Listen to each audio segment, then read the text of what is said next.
changes coming in this patch. So yeah, I'm just gonna give my thoughts on everything. I'll try to just focus on the things that I think are really big or important, and I'm gonna kind of ignore stuff like Godskins. Do any of these changes? Not really. So bug fixes, I'm just gonna try to glance past this, make sure it looks like spectator stuff. Achilles bug fix. Doesn't look like any of these are too big. Dude. I guess this is good to know. The To the Skies one is alt, so wherever Horus actually like puts his alt for the landing, it also gives your allies a shield. I think a lot of people don't know that, so that's definitely something good to know. But not too much. I'm just gonna go over actual changes.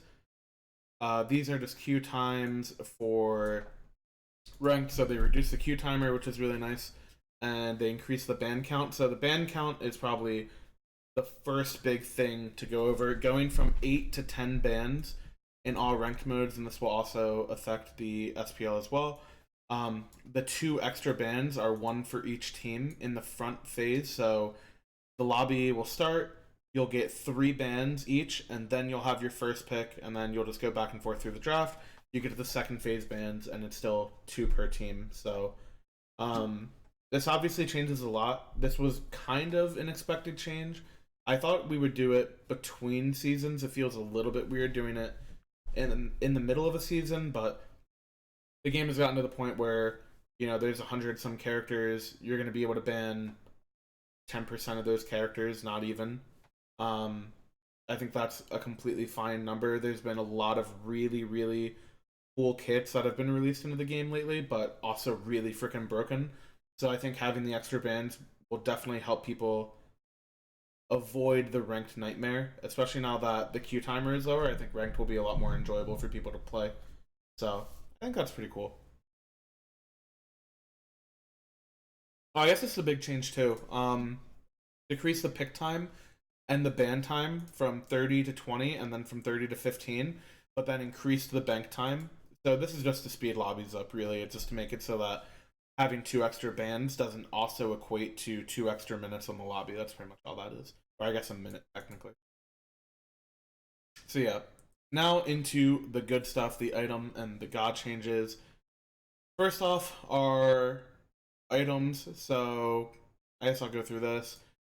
We're bringing in a whole new tree of items. The Arthurian item tree is themed around a gem of fate, which is crafted into a weapon of legend, powering the wielder. This is lore stuff, you can read if you'd like, but essentially there's a new item tree, and it's really broken. So tier 1 gem of fate, 900 gold, 10% CDR. 10% CDR is really nice, but 900 gold is super expensive as far as tier 1 items go.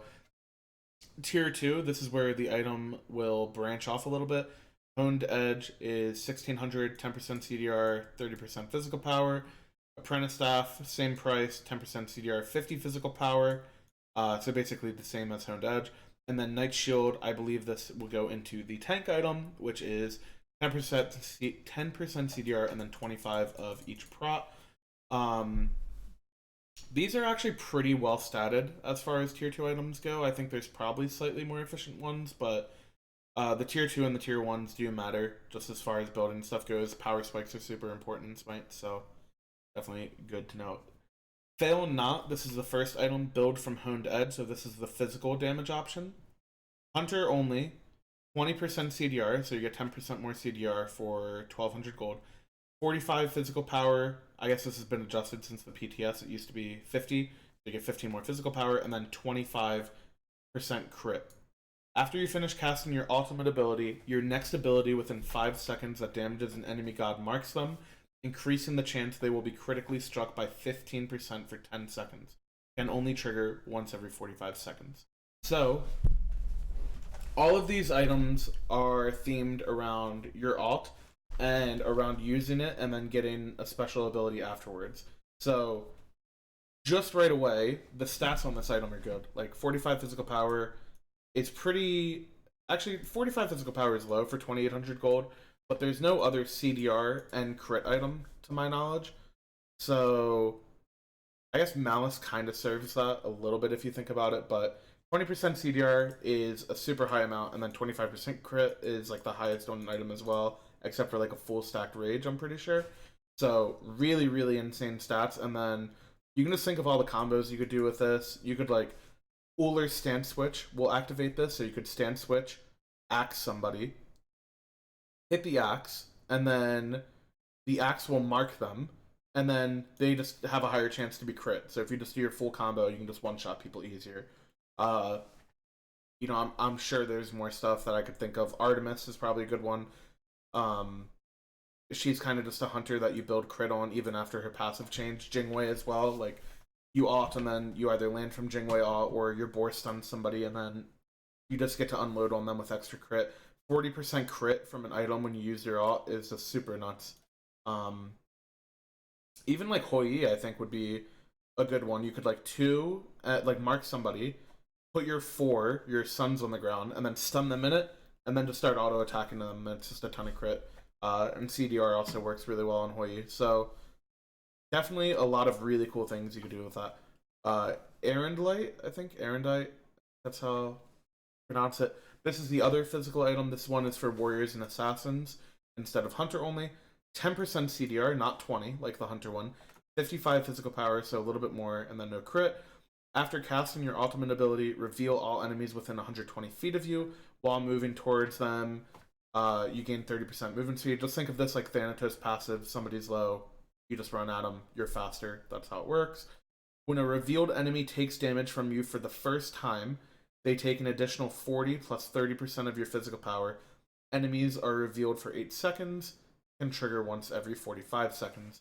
So, let's say you are. What's a good assassin or a warrior to do this with?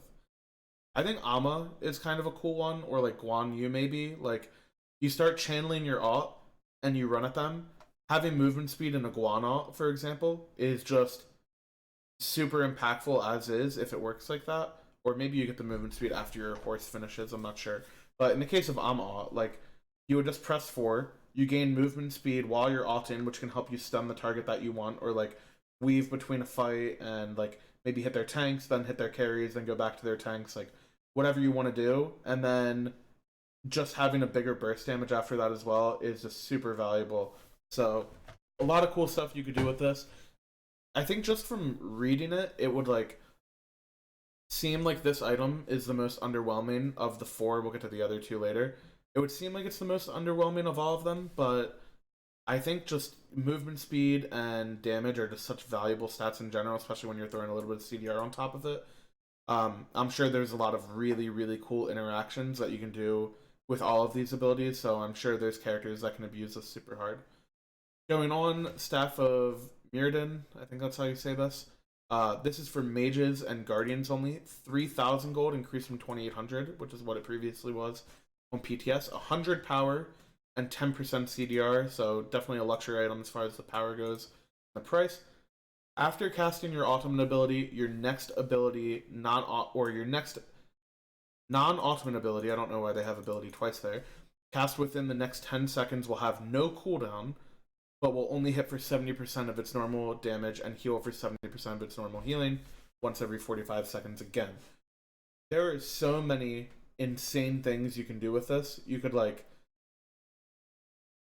just for example, you could raw snipe and then throw out two ones and then just try to do a ton of damage. You could like Zeus ult and throw out two chain lightnings. You could Janus ult and then throw out two Janus twos and just like try to one shot people. You can think of so many wombo combos among all the magical characters with this type of stuff. Like there's just so many things you could do. You could do stuff like ice assault on the ground and then fire out two spirit balls and like stun people in your ult. You could play Kabrakan and like blink ult and then double one somebody and just do like a million damage. So there's a lot of really cool stuff I think will result from this item.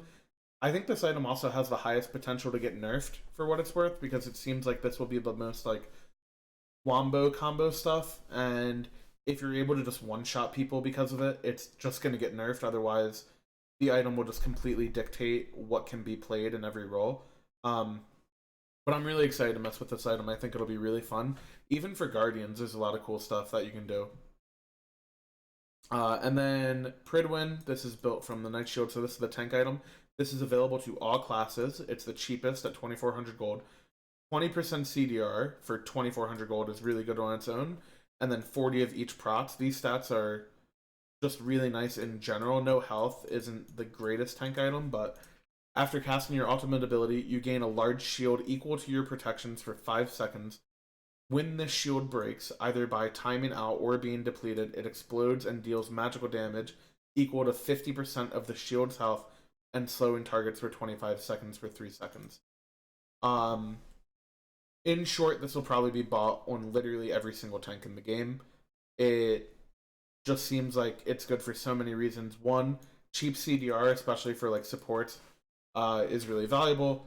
The protections are still good, and then the only other stat you would really want as a tank player is health, and you effectively get that because of the shield it gives you. So you don't have health for like poke throughout the game, but you'll have poke or you'll have health in any non-poke engagement. So any team fight where you use your ult, you're just going to get a shield, and it'll be really nice. The way this works is it adds your protections together, both magical and physical. So say I have 200 physical prots and 200 magical prots. The shield is worth 400, so I get a 400 health shield. And then when the shield is either completely used or it times out, it will then do 50% of that, so 200 damage. And then also slow them, just a really, really insane effect. There's a lot of cool stuff you can do. I think a really popular one in the PTS so far has been Fenrir, because when you ult as Fenrir, it'll double your protections, I think, if you have runes. So let's say you have the scenario where you have 200 of each prot. Those 200 prots become 400 prots because of Fenrir's ult, and then you get the shield. So then it's 400 of each prots becomes 800 health, and then 400 damage. So you're just doubling the effectiveness of this shield because Fenrir's ult doubles the effectiveness of his ult, or doubles the protections in his ult. So definitely a really, really cool thing. It also works super well off just balanced protection items or like hybrid protection items. So stuff like Spirit Robe will give you 90 total protections, right? 45 of each, giving you 90 total. Whereas if you built just a straight magical defense item like Genji's, for example, that gives you 70, you're just getting more out of this item. So going stuff like Gauntlet of Thebes, Mantle of Discord, and then Pridwin, you're just making the shield as effective as possible. And it's just a really good combo, and it will be very, very potent. Another new item, Contagion, build from Silver Breastplate. So a physical defense item, 60 physical prot, 2.5k, or not 2.5k, 2k, 50 gold, 2050, 2050. I don't know why I'm an idiot, but I am. 60 physical prot, 100 health. It's the only item in this tree that gives health. 250 mana and MP5, like every other item in it. And then enemy gods within 55 units have their healing reduced by 25%. So this is physical pestilence, but it's cheaper and gives you mana. That's pretty much all it is. I'd imagine this will be a really, really good item for soul laners because there's a lot of sustain in that lane, and that's normally the role where you'd be applying pestilence and diving and doing all that type of stuff anyways. So just having a physical defense option for pestilence is really nice, and it's super cheap, so just helps encourage anti-heal a little bit more. Demonic Grip, if you've been paying attention to the SPL or high level ranked or anything like that, I'm sure you've seen a lot of Freya and maybe even a lot of Chronos in your games. So they're just going to nerf the rings a little bit. Demonic Grip, increase the cost from 2150 to 2300. This makes it more in line with like Executioner, Spear of the Magus, which would be the other pen options that carries would most often go. So just makes that price a little bit more in line with that. Hasten Ring, increased cost from 23 to 2700. 400 gold jump is huge, but it also increases the power. I think 400 gold for 20 power is like a trade you would make. Like that ratio is actually a buff. Like overall, the item is stronger and more stat efficient and more cost efficient. It's just that you won't get gunned down by a Freya with Hasten Ring at like level 12 anymore because you're not going to build this item super early, which I think is good. Doomer Orb. Actually, this is just Doom Orb, not Doomer Orb. Doom Orb, reduced magical power per stack from. Actually, is this? Yeah, this is Doomer Orb. Whatever, Doom Orb. Reduced magical power per stack from 6 to 4. Increased base magical power from 135 to 145. Basically, you don't need the stacks to get the full effectiveness of the power as often. It'll just be a little bit better before it's stacked. That's all it does. Doesn't really change too much. Pure Desolation, passive changed from 1 second to 2 seconds. This is a big buff. Um, Divine Ruin and Spear of Magus are the two more popular flat pen options in this tree, which I think is basically what the description is saying. So it's just making that if you do get an assist or a kill in a team fight, your cooldowns are just going to go down faster, and you can make a little bit more plays with that. So definitely an interesting change. Ethereal Staff, this item was definitely like really good before, but now 100 gold cheaper and more max health stolen from 5 to 6%. This is a very, very good bruiser item on like Soul Lane Guardians, or if you can afford to buy it like 4th, 5th, or 6th item as support, it can be really effective as well. I would expect to see a lot of E-Staff in your games, for sure. Great Emperor's Crown, reduced cost from 2150 to 2100, and increased health from 100 to 150. This item has not. This item was released in Season 4, I think, and was like meta for the entire year for supports. It was super, super good as like an alternative to Sovereignty, and then ever since that, and ever since Gauntlet of Thieves has been like the main support item, you pretty much haven't seen it all. Haven't seen it at all, and I think that'll probably change with this. 50 health is actually a really big deal. And also making an item cheaper makes it the same price as Salve, I think is really nice. So Jade Emperor's Crown gets a little bit better. Hasten Katana, similar to what they did with Hasten Ring, except they don't give it more power. I think this is a good change. The feeling of just getting left clicked and ran down is not a good feeling. So, boom. Valeria boots suspend the meta boots for junglers forever. They're just giving it less power. So if you choose to go movement speed, you're not going to do as much damage. Pretty simple. Ninja Tabby increased attack speed from 20 to 25%. This is actually pretty nuts because Ninja Tabby was already pretty good. And 5% attack speed is quite a big deal. Basically a 25% buff. If you think about it, it's a fourth of, 5% is a fourth of what it used to be. And you're just adding that on top. So definitely a big deal. I think it'll help a lot of hunters curve out their builds a little better. For example, if you go crit in your build, you don't get as much attack speed, and it can be really inconsistent, especially if you're an ADC that's reliant on steroids, like Ramatu, that type of stuff. So overall, just an ADC buff, and they're trying to weed out magical ADCs a little bit so they're not super OP. Pin size, same thing. 5% more attack speed. They're just trying to buff hunters in general. Something I don't really like because I'm a tank player and I'm going to get one shot in a CC. Wind Demon, same thing. Hunter items, make them cheaper. They're just trying to buff hunters. And then Iqbal. This is kind of weird because I think they intend for it to be a hunter buff, but I actually think this is a assassin and a warrior buff. Hunters probably aren't going to go this item ever over crit and over stuff like Kins, if I had to guess. I could be wrong on that. I'm not an ADC player, but I think this mostly sees use out of like bruiser assassins or bruiser warriors, stuff like Bologna, where you get this as your only damage item, and it just gives you like a ton of power and attack speed, and also debuffs the enemy a little bit. I think that's when you'll mainly see this. Definitely a pretty strong item. It has pretty good base stats, actually. It's just, it gets outshined by other hunter items, so I don't know if you'll see it that much. Runic Shield increased health from 150 to 200. This item was already pretty good, just gave it a little bit more health, similar to Jade Emperor's Crown. It's just the counterpart of that, so they're basically doing the same thing. Gauntlet of Thebes. I don't know why they buffed this, to be honest. This is already like almost a must-buy on support, and it's pretty much seen in every single game. They made it cheaper, they gave it more health. Pretty much no reason not to buy it. It's just the most stat-efficient defense item in the game, other than maybe the new Shield Pridwin that we went over earlier. So yeah, buy it. Warwick of Hope. Pretty big buff to this actually as well. 100 gold less, 50 health more. It's a big buff, but I don't know if it matters. I think Bulwark kind of just gets outshined by other magical D items, it definitely can be really nice if you just need a super tanky item to go along with something like Mantle or whatever. But because the new item was introduced, I think that you'll see builds be centered around that a lot more. And it's only 100 more gold than Bulwark, even after the price reduction. I just don't really think it's going to be picked up that much. Talisman Energy. Talisman Energy is actually kind of a cool item. It's just not practical a lot of times because you won't have the stacks in team fights. But passive duration increase from 8 seconds to 10 seconds.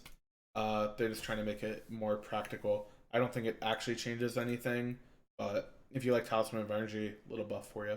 Super OP in Arena, though. If you're an Arena main, this shit spanks, for sure. Relic Dagger, increased relic cooldown reduction from 30 seconds to 40 seconds.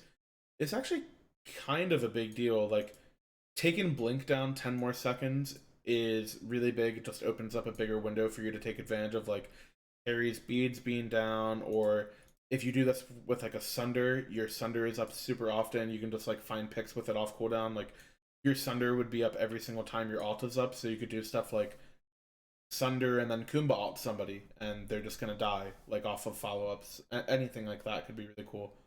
So, yeah, I would definitely watch out for a little bit more Relic Dagger. And now going into God Balance. AMC, he's been picked a good bit in mid, especially. Decrease speed damage from 9 to 5.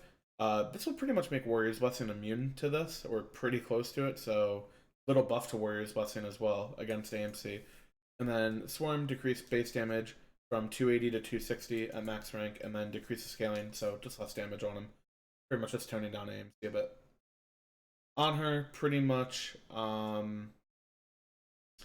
feel like he's been getting changed a lot actually, but increase the damage buff from 4 to 20% to 8 to 20%, so just better effectiveness early on. And then increase the range from 65 to 70. This is a huge change actually. Like, being able to just have a bigger area on this, or it's not the area, it's like how far you can place it, right?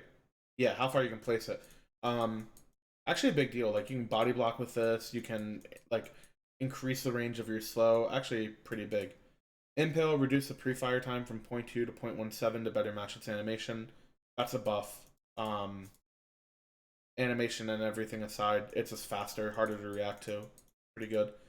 Probably easier to aim as well. Because of that, I'm not 100% sure that I haven't played with it.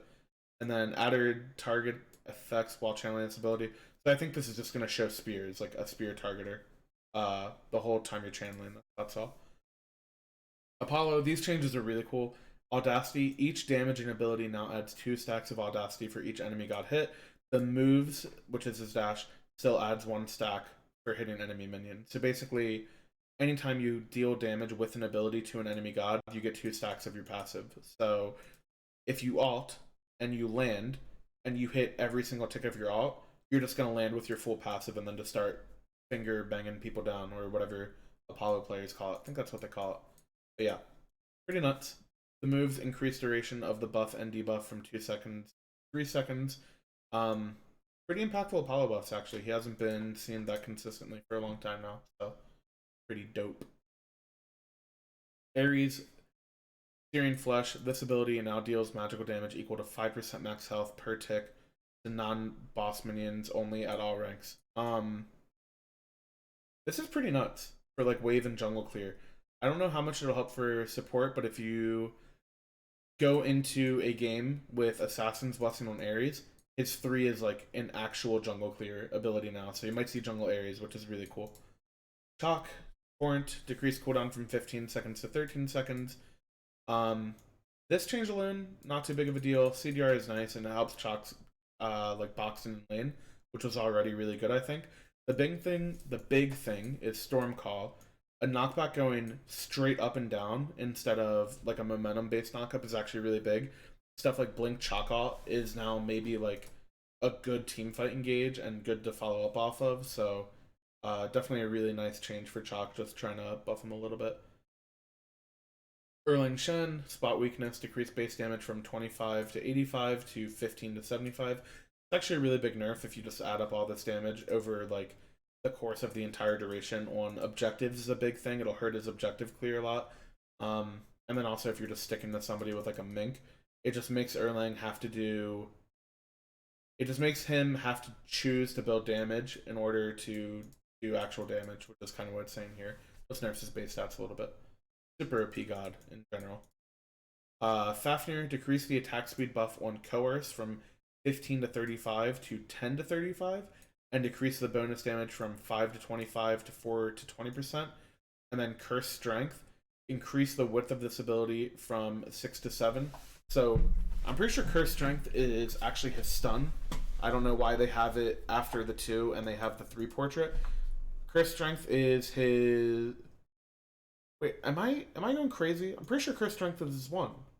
Why do they have it like this? Whatever. Either way, this is an overall nerf, I think. The 2 is like one of the parts that made Fafnir really OP in support and is like what his kit was kind of centered around. But I don't know. Even though you make his 1 a little bit wider, even though you make his 1 a little bit wider and easier to hit, I think if you were practice with Fafnir, it was pretty easy to hit anyways. So, yeah, I'd say overall this is a nerf, but it'll make him feel better to learn if you're a newer player, which is nice. Freya, a little bit of Freya nerfs for the 20th patch in a row. Aurora Blade, decreased range base damage from 16 to 60 to 1 to 40. This basically just means that if you're level 1 boxing people in lane, you're not going to just do more damage when your auto attacks are way bigger, and people could actually have a chance to box Freya at level 1, so that's good. And then increase the scaling to make her better late game to kind of compensate. Overall, I'd say that's a nerf.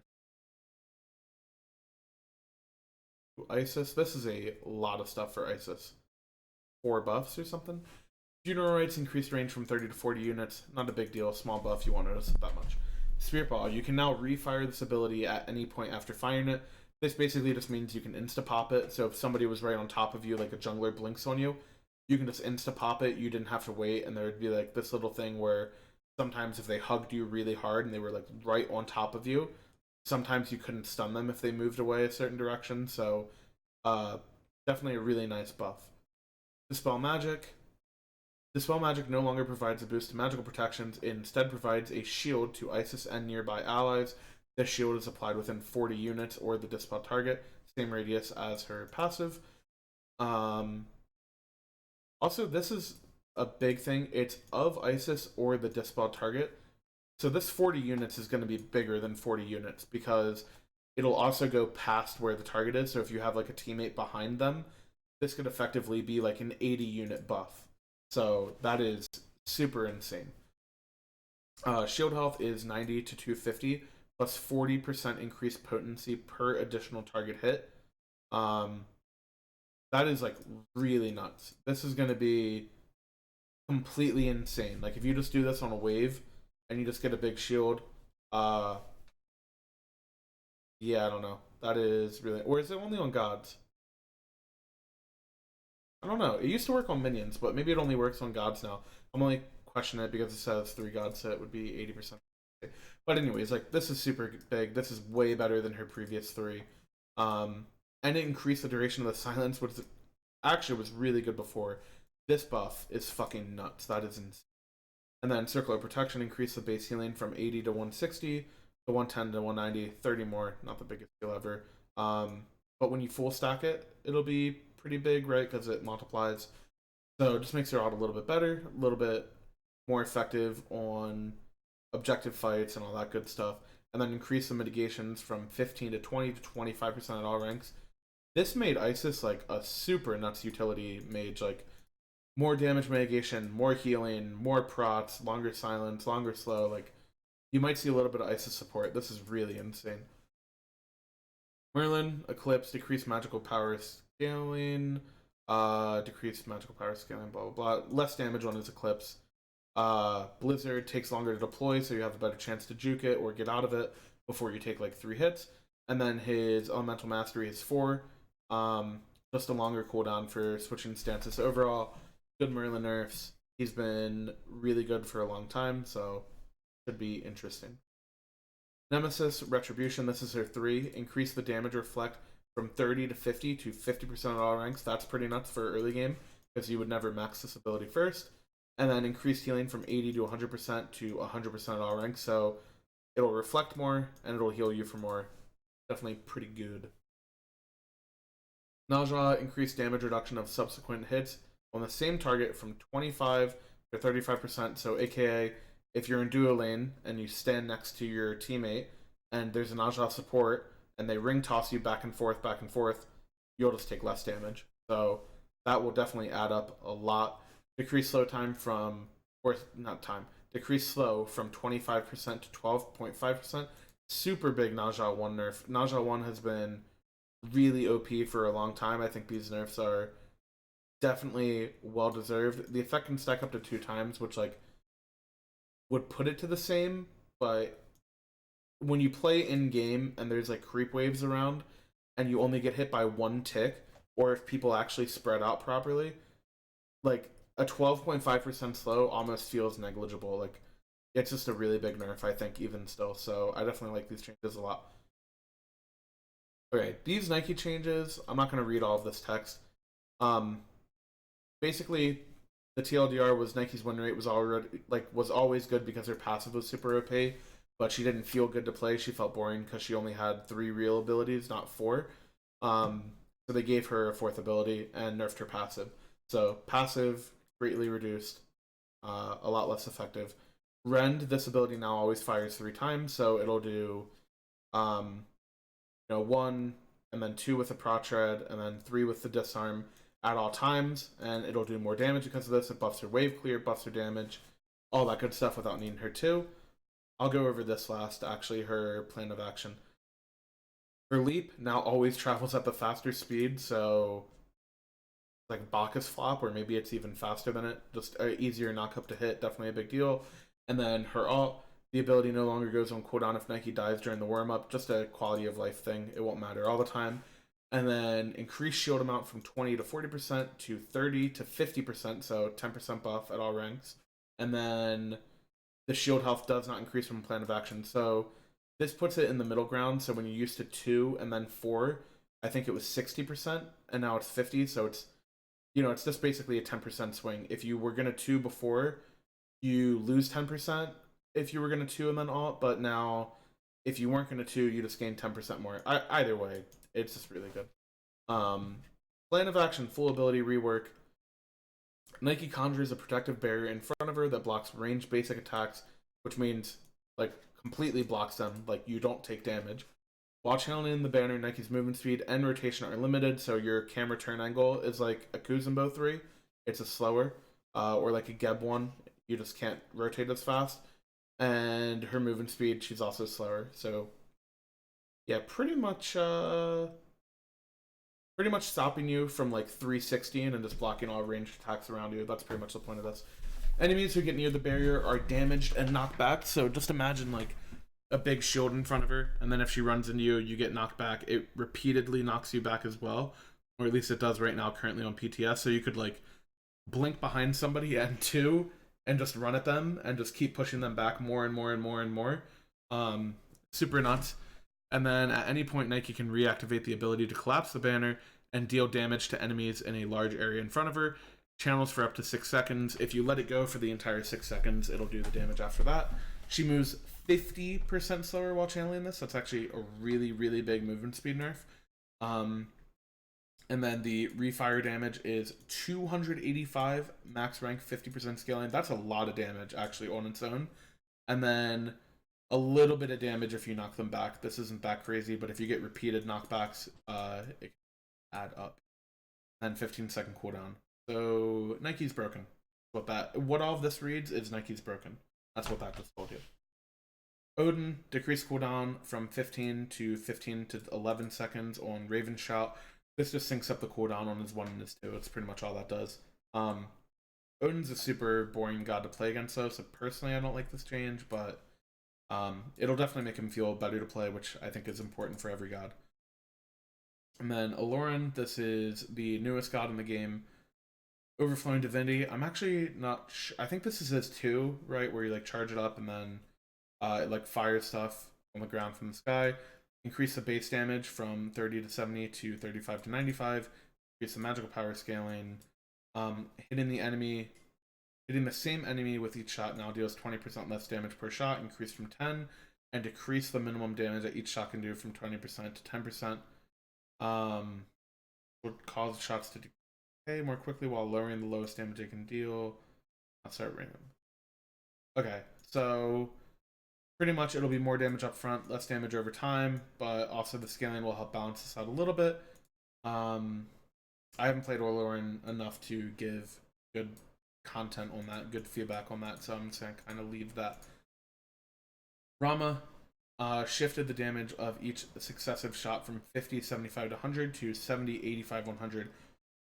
Overall, this is just a ton more damage on its own, but they reduced the base damage 200 to 600 to 180 to 540. So a little bit less base damage, but I think once you build power throughout the game, this thing is just going to hit way harder. So yeah, just a Rama alt buff. It makes him less reliant on the third shot though, so if you struggle to hit the third shot, then the first and second are going to do a lot more for you, so it'll feel a lot better. Then Scotty, this is kind of nuts. If Caldier has 0 HP, Scotty gains 10% increased power, or 10% increased power, and then increases Caldier's hit point regeneration from 7 to 5 seconds. So he'll just, he'll heal up quicker if he's damaged, and if he's killed, Scotty just hits like a truck. So really insane passive buff. And then Winter's Grasp, I'm not going to read all of this. Basically what it says is if your dog is next to you, you can press 2 on an enemy and then press 4 immediately after, and Caldier will jump to them and then root them. So it's just an instant root, pretty much. So kind of really insane. You can also do this like if Caldier only has like 1 health, or maybe you can actually, if Caldier has 1 health point, you can just instantly do this and not worry about Caldier being killed right away because it'll refresh all of his hit points. So you can just 2-4 right away. It'll go directly to the target. It'll just make Scotty feel a lot better. Scotty definitely in a super good spot after that. Thor, they kind of reworked Thor a little bit, so they fixed an issue with his 1 where they'd get hit by the first end at max range and then not get hit by the return hit, so you'll double tap people more consistently. Berserker's Barrage, this is 3, they reworked it, so instead of channeling it for a long time, it'll be 3 hits, and the last hit will be like a little cleave, like auto attack swing. Cooldown goes down 3 seconds, reduce the mana cost because you're going to spam it more, and then damage per hit changed from 20 to 100 to 30 to 110. Remember, there's less ticks. And then final damage throwing 45 to 125. I don't know, I'm not going to do all the math on how much difference that this really is. The biggest thing is your auto attack cancels are going to be a lot better. So in the past, you would like 1, then 3, wait out like 3 seconds or however long it was, 2 seconds, and then auto attack again. Now it'll very quickly be like auto, hit, auto, and you'll just hit them 5 times super quickly within like 2 seconds. And it'll just be really nuts. And a shorter cooldown also helps a lot. Anvil of Dawn. Basically all this does is think Paleo, you land, you gain lightning. Anytime you hit somebody, you fire lightning, chain lightning to people, and it'll just do a ton of damage. For every damage application you do, so you auto attack, you 1, you 3, you do whatever you want. More damage is basically what this says. Just trying to buff Thor. He hasn't been good in a long time. I think these changes are really cool. I don't love the 3 change because I thought it was kind of like, I think all of his kit was like pretty iconic, and I don't love changing an old ability like that. I think they could have just done the 1 fix and then done the alt change and he would have been fine, but definitely going to make Thor played a lot more. Off, this ability is this is fucking nuts. Every time an enemy god is hit by this ability, the ability's cooldown is reduced by 1 second upon finishing. This can only proc once per ability fire, cannot proc when multiple gods hit in the same projectiles. What that means, reduce damage per shot from 45 to 125 to 40 to 120, so 15% less scaling and 15 less base damage if you hit all 3, but you just get your cooldown up way quicker. So Thoth is just going to spam like over walls and just do a ton of damage and a ton of poke. Pretty freaking nuts. And hitting an enemy with this ability increases the damage they take from each subsequent shot by 20%. So forget the whole less damage thing. If you're thinking this is just a cooldown buff, you'd be wrong, because it's more damage if you hit your stuff, which is pretty easy because this stuff is instant and super long range. And now also lower cooldown, so enjoy playing against Thoth. Bum, bum, bum, bum, bum, bum, bum. 10 hand Shadow Fist, decrease cooldown from 18 to 16 seconds. This is Robin's root, I think. So this makes his root up to 2 seconds quicker. Not the biggest change ever. Zeus, added text to show duration of charges. That's really nice. These are basically just quality of life changes. This one is in favor of Zeus. This one is not. Detonate charge new component. After this ability is used, there is now a delay time of 0.3 seconds before the enemy is hit with the damage. It used to be that you would get 3 stacks on you and you would die to detonate, and you have to guess when to Aegis because Zeus could insta pop it, or he could wait the entire duration hoping you Aegis right away. There was like some mind game stuff to it. I think it probably felt really bad for players to play against Zeus because you just couldn't Aegis the biggest part of his damage. Now what'll happen is he'll press 3, and there's a little like white circle or like white ability effect that pops up on your feet. You can see that, react to it, press Aegis, immune the damage, press shell, whatever you want to do, and then you can kind of cancel that out a little bit. So it'll make Zeus feel a lot more fun to play against, and the duration of charges will also help him as well. So basically just quality of life changes. Overall a nerf, though, because people can Aegis your stuff more consistently. And that is pretty much it for patch notes. A lot of really, really, really nuts changes. I'd say the biggest ones are Nike. She has a super unique ability now, the shield, the little barrier that blocks range basics. There's nothing else like that in the game. So that's really, really cool. And then the new items that work off of your ultimate abilities, I think, are really nuts as well. So definitely a lot to try out. Gonna change builds up a lot. I'm gonna let stuff sit for a little bit and then see how it affects support, and then hopefully put out a support build guide later on. But yeah, with all that being said, I hope you guys enjoyed and have a good day.